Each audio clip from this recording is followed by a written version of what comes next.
Alright guys, today we're going to talk about the Renaissance. The Renaissance takes place right after the Middle Ages. Feudalism's dying off. Everybody's looking for a new start. They want to restart everything because they're starting to second guess everything they've known up to this point. 100 Years' War saw, like I said, the death of feudalism.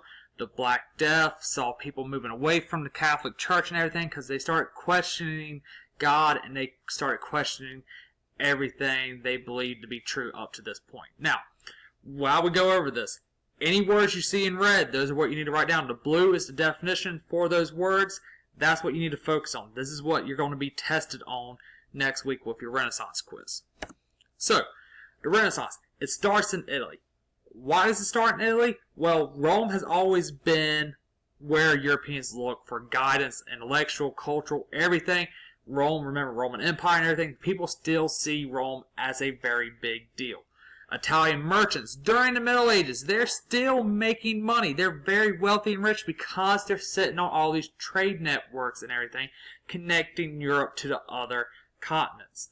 The church also, remember the church, Catholic Church, very big deal, is still based in Italy. It still has a lot of power. Kings are still afraid of the Pope and everything, so they are going to do what the Pope tells them to do. Now, you do have the appearance of other people that are becoming very powerful people. The Medici family, for example, right here, they control the Florentine government, the city of Florence and everything. They get their wealth because they're bankers. Now, we talked about with the Middle Ages, bankers having to be Jews and everything. Christians weren't really bankers. During this time period, Christians are going to start realizing they don't want to trust Jews with all their money. They don't think the Jews are well equipped to handle their money, so they're going to take that away from them. Now, the Medici family and other families like them, they have all this money from the Middle Ages, so they're going to start spending it on art and everything and wanting to have all this fancy stuff to show off to everybody. So, we talked about where the Renaissance started. Now, what is the Renaissance? The Renaissance is three things. One, you have a shift in thought. People are going to focus more on the worldly rather than the heavenly. What I mean by that, people are going to focus more on how am I going to enjoy the life I have right now rather than how do I get to heaven. People are not going to be as involved, as dedicated to Christianity because of the Black Death. People start questioning God and questioning their faith. Next, you have openness experimentation. And that's what this whole entire unit is going to be about. You have Columbus exploring, Galileo and Copernicus questioning Earth being the center of the universe, Martin Luther questioning the Catholic Church and what they're doing, and of course Michelangelo, Leonardo, all those, they're inventing new styles of art form that haven't been seen before. Now, you do also have, thirdly, a renewed interest in education.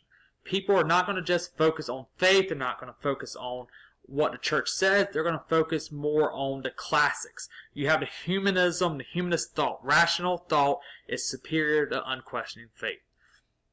So you're going to see people going back to classical Greece and Rome and looking at their literature, their philosophy, history. All that is going to become much more important during this time period because people are not just going to go based off religion. So, the humanists, like I just said, focus on the classical Greece and Roman culture. They are going to sit there and show people that humans can change history, not just God. That humans have an effect on history, and humans play a key role in history. They are also going to show people to return to Greek and Roman style of art. You're going to have more human-like forms in paintings and sculptures. You're going to have more nude forms. People are going to start admiring the human body again like they did in ancient Greece and ancient Rome. And you're going to have paintings and sculptures being done not just on religious people. Now, you will still have some religion people done, but you're going to have people like the Medicis paying for portraits of themselves being done, and people are going to do that because it's a way to make money. And of course, you can't talk about the Renaissance without talking about the four masters of the Renaissance. You have Raphael, Leonardo, Michelangelo, not Michelangelo, it's Michelangelo, and Donatello. These four, right here, they shape Renaissance art. They completely change the art form and what we know as art. Donatello, guy right here, he created the first life-size statue of a rider on horseback out of marble. I mean, that's a big feat done on itself.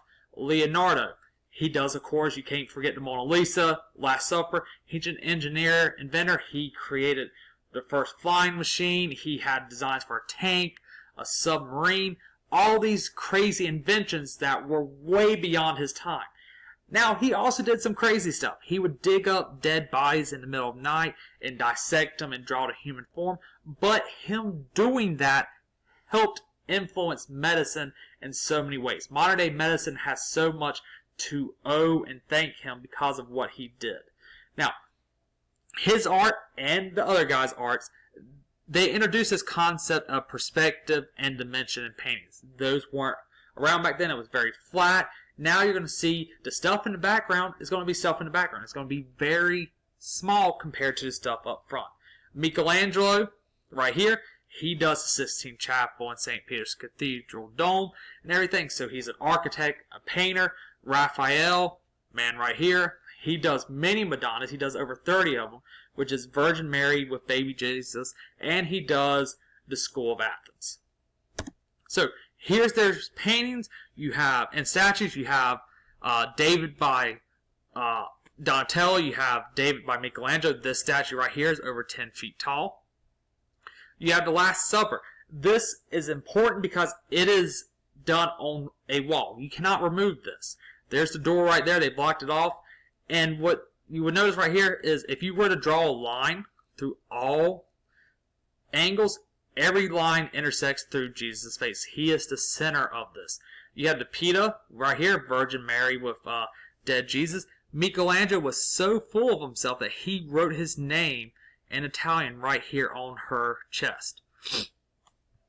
You have the School of Athens with all these great philosophers from Greece and Rome, and this was done by Raphael, and he looked up to Leonardo so much that he painted Leonardo right there front and center. And then there, of course, is Raphael. Mona Lisa, you can't forget that, one of the most famous paintings in the world done by Leonardo. There are some conspiracy theorists out there that believe that Leonardo actually painted himself as a woman. I'll leave that up to you to decide. And you have Michelangelo's most famous work, the Sistine Chapel. He painted this for years, laying on his back up there and everything. Now, the most famous one of that is the creation of man. Their fingers are 1 inch apart. Now, the thing I want you to remember with this is, if you notice right here, this pink around it, Michelangelo was a big atheist. Now, if the Pope's going to ask you to do something, you do it because it's money. So, Michelangelo decided to do like a middle finger to the church.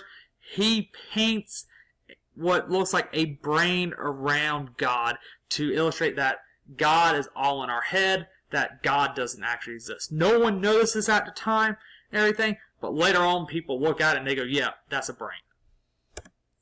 Now, moving from the artist, we have the printing press, which is invented by Johannes Gutenberg. This revolutionizes the time period more than anything else. It made books cheaper, more access to books, thanks to them being cheaper. People are able to learn to read. People are able to read other things, not the Bible.